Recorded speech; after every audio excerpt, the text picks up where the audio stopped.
24 घंटे के अंदर हिंदू धर्म के ऊपर 3 बार प्रहार होता है कांग्रेस पार्टी के द्वारा। सलमान खुर्शीद, अलवी साहब और अब स्वयं उनके सबसे बड़े नेता राहुल गांधी द्वारा। कल भारतीय जनता पार्टी ने सलमान खुर्शीद जी के किताब के ऊपर जब प्रेस कॉन्फ्रेंस किया था तो उस प्रेस कॉन्फ्रेंस में कहा था कि सोनिया जी और राहुल जी इस पर जवाब दें, सफाई दें। और आज आपने देखा है कि किस प्रकार से एक वर्चुअल कॉन्फ्रेंस के माध्यम से राहुल गांधी जी ने सलमान खुर्शीद के वक्तव्य के ऊपर, सलमान खुर्शीद जी के किताब के ऊपर अपनी सफाई रखी है। और उस सफाई में उन्होंने हिंदू धर्म के ऊपर और हिंदुत्व के ऊपर जिस प्रकार का प्रहार किया है, इसमें कोई नया विषय नहीं है।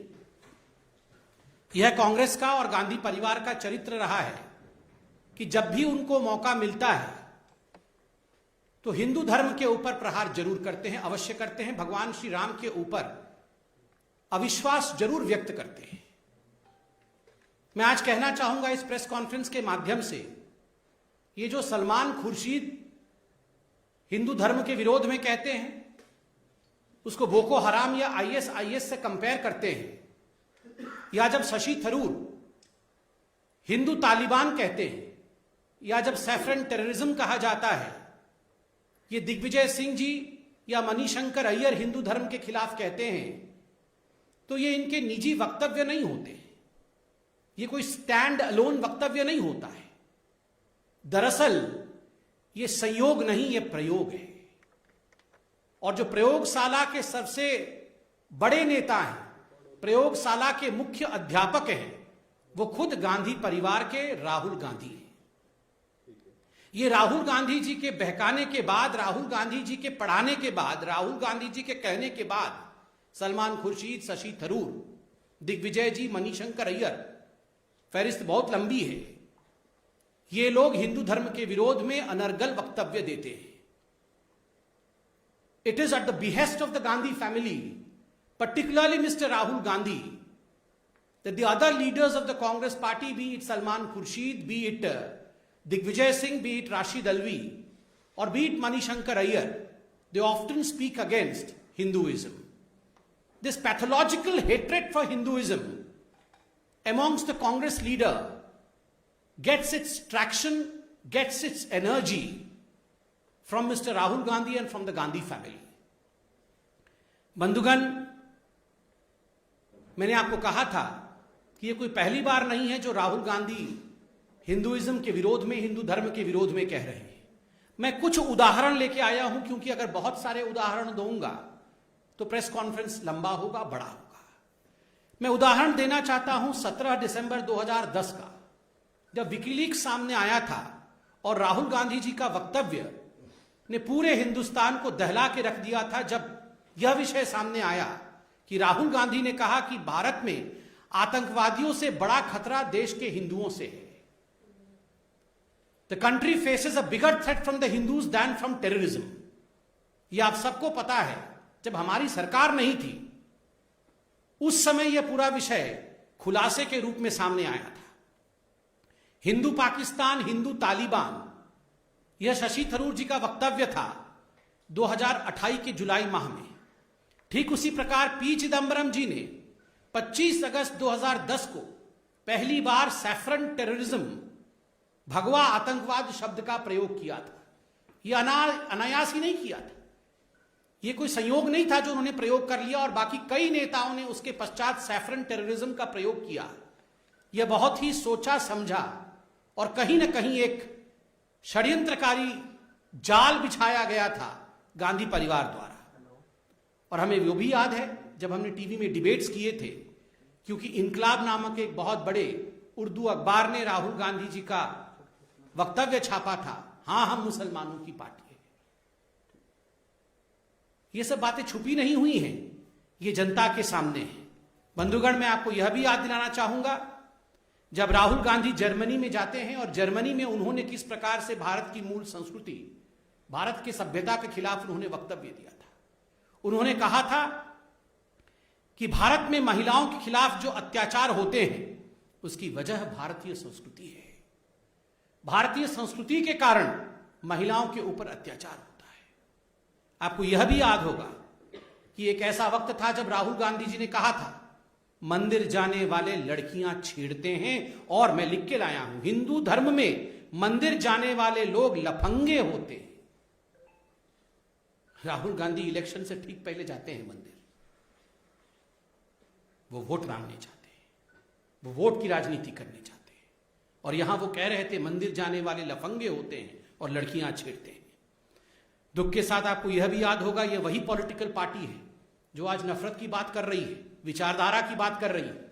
यह वही पॉलिटिकल पार्टी है 2019 के चुनाव से पहले भगवान श्री राम के मंदिर पर सुप्रीम कोर्ट में सुनवाई न हो, उसके लिए भरसर प्रयोग किया था, उसके लिए भरसर प्रयास किया था।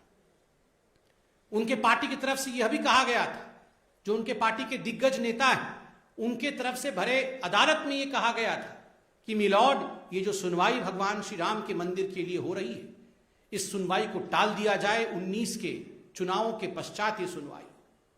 भगवान राम के अस्तित्व को लेकर किस प्रकार से सोनिया गांधी जी के पार्टी ने एक एफिडेविट दिया था जिसमें भगवान राम को काल्पनिक बताया गया था, यह भी हमसे अछूता नहीं है, यह भी हम जानते हैं। आज बड़े दुख के साथ मुझे कहना पड़ रहा है कि आपने कहा कि आपने उपनिषद पढ़े, राहुल गांधी जी ने उपनिषद पढ़े। राहुल जी, इस प्रेस कॉन्फ्रेंस के बाद छंदोग्य उपनिषद ऐसा नाम तक उच्चारित करके दिखा दीजिएगा। उपनिषद पढ़ा है आपने? हिंदुस्तान का कॉन्स्टिट्यूशन पढ़ लिया हो तो वही काफी है। हिंदुस्तान के कॉन्स्टिट्यूशन में, संविधान में यह प्रयोजन ही नहीं है कि हम वैमनस्यता फैलाएं। आपने आज जिस प्रकार से हिंदू धर्म और हिंदुइज्म के खिलाफ बोला है, this is against the basic tenants of Indian constitution. आपने ना ही भारत का संविधान पढ़ा है, और उपनिषद तो बहुत दूर की बात है। आप केवल उपनिषद के नामों को उच्चारित करिए, यही हमारे लिए बहुत होगा। मुझे याद आता है हमारे अटल बिहारी वाजपेयी जी की वो कविता। आज राहुल जी ने हमारे मन को, देश के 130 करोड़ जनता के मन को ठेस पहुंचाया है हिंदू धर्म के विरोध में कह के। उन्होंने कहा कि हिंदू धर्म के लोग दूसरों को मारते हैं, काट देते हैं, हम सिखों को, बाकी लोगों को मारते हैं। ये घृणक शब्द है, ऐसे शब्दों का प्रयोग नहीं होना चाहिए। राहुल जी, आपने शायद अटल जी की कविताएं नहीं पढ़ी होंगी राहुल जी, मगर हमारे परम आदरणीय अटल जी की कविता की एक पंक्ति में पढ़ के आपको सुनाता हूं। होकर स्वतंत्र मैंने कब चाहा है, होकर स्वतंत्र मैंने कब चाहा है, कर लूं सबको गुलाम, मैंने तो सदा सिखाया है करना अपने मन को गुलाम। गोपाल राम के नामों पर कब मैंने अत्याचार किया, गोपाल राम की नामों पर कब मैंने अत्याचार किया, कब दुनिया को हिंदू करने घर घर में नरसंहार किया। कोई बतलाए काबुल में जाकर कितनी मस्जिदें तोड़ी, भूभाग नहीं शत शत मानव के हृदय को जीतने का निश्चय। हिंदू तनवन हिंदू जीवन, रग रग हिंदू मेरा परिचय, रग रग हिंदू मेरा परिचय। सबका साथ, सबका विकास, सबका विश्वास, सबका प्रयास, यही है हिंदुइज्म, यही है सनातन धर्म, यही है हिंदू धर्म। सबको अपने आहोश में ले लेना, सबसे गले लग जाना, सबको लेकर चलना, यही हमारा विराट धर्म है। इसको मारने वाला, बनने वाला, इस प्रकार के शब्दों से अलंकृत करना उचित नहीं है राहुल जी। और राहुल जी, आपने आज अपने भाषण में नफरत वर्सेस प्यार की विचारधारा के विषय में बात की कि हम तो नफरत करने वाले लोग हैं और आप प्यार करने वाले लोग हैं। राहुल जी, आपसे एक निवेदन है, अब आपकी वर्चुअल रैली समाप्त हो गई होगी, जरा दो टूक प्यार भरी बातें G23 वालों से कर लें। बहुत टमाटर से मारा आपने कपिल सिब्बल जी को, थोड़ा सा बुला करके प्यार से चाय पिला दी। अभी हमने टेलीविजन चैनलों के माध्यम से देखा है, सचिन पायलट और गहलोत जी के बीच में सब कुछ ठीक नहीं है। उन दोनों को बैठाकर भी जरा प्यार की भाषा का प्रयोग करवाएं। वहां छत्तीसगढ़ में भी भूपेंद्र बघेल और सिंहदेव जी के बीच में सब कुछ ठीक नहीं चल रहा है, वहां भी प्यार फैलाएं। और सुबह सुबह ही आज हमने देखा नवजोत सिंह सिद्धू जी फिर से चन्नी जी के ऊपर हमला कर रहे थे, वहां भी प्यार की आवश्यकता है। मुझे लगता है राहुल जी, हिंदू धर्म पे हमला छोड़ करके आप अपने पार्टी के अंदर प्यार फैलाने की कोशिश करें। जहां तक हिंदू धर्म के खिलाफ बयानबाजी करने का जो ये सिलसिला कांग्रेस पार्टी में है, हमें पता है आपका पूरा परिवार, ये गांधी परिवार हिंदू धर्म को चाहता नहीं। You have a pathological hatred against Hinduism. पर ईश्वर के लिए, राम के लिए कम से कम उसे प्रदर्शित तो ना करें, कम से कम घृणा फैलाए तो नहीं। और अंत में मैं सिर्फ इतना ही कहूंगा, ये रोज रोज जो आप राहुल जी सावरकर जी के खिलाफ जहर उगल रहे हैं, गांधी वर्सेस सावरकर करने की कोशिश कर रहे हैं, महान विभूतियों को विभक्त मत करिए, उन्हें भिन्न भिन्न करके मत देखिए। इन महान विभूतियों ने हमारे देश को स्वतंत्रता दिलाई। सावरकर ने गांधी के लिए अच्छा कहा, गांधी ने सावरकर के लिए अच्छा कहा, और ये सारी चीजें पुस्तकों में लिखी हुई हैं, आप पढ़ सकते हैं। मुझे कष्ट होता है, आप महाविकास आघाड़ी उस सरकार के हिस्से में, महाराष्ट्र में आपकी सरकार है, और सावरकर जैसे हिंदुस्तान के गौरव के ऊपर, एक मराठी मानुस के ऊपर, जिस मराठी मानुस ने पूरे हिंदुस्तान में अपने ओज के कारण, अपने वीरता के कारण नाम कमाया है, आप उस मराठी मानुस पे रोज हमला करते हैं। और मुझे आश्चर्य है कि कुछ पॉलिटिकल पार्टी जो महाराष्ट्र में आपके साथ गठबंधन में है, वो आपकी बातों को सहते कैसे, इनसे सवाल क्यों नहीं करते हैं राहुल गांधी से। आज सिर्फ इतना ही कहना था, और मुझे दुख होता है जब आप अपनी इन ओछी बातों में भगवान शिव, हम सबके आदरणीय गुरु नानक देव, कबीर जी, इनको लेकर आते हैं। आपका यह कहना कि भगवान शिव हमारे विचारधारा को मानते थे,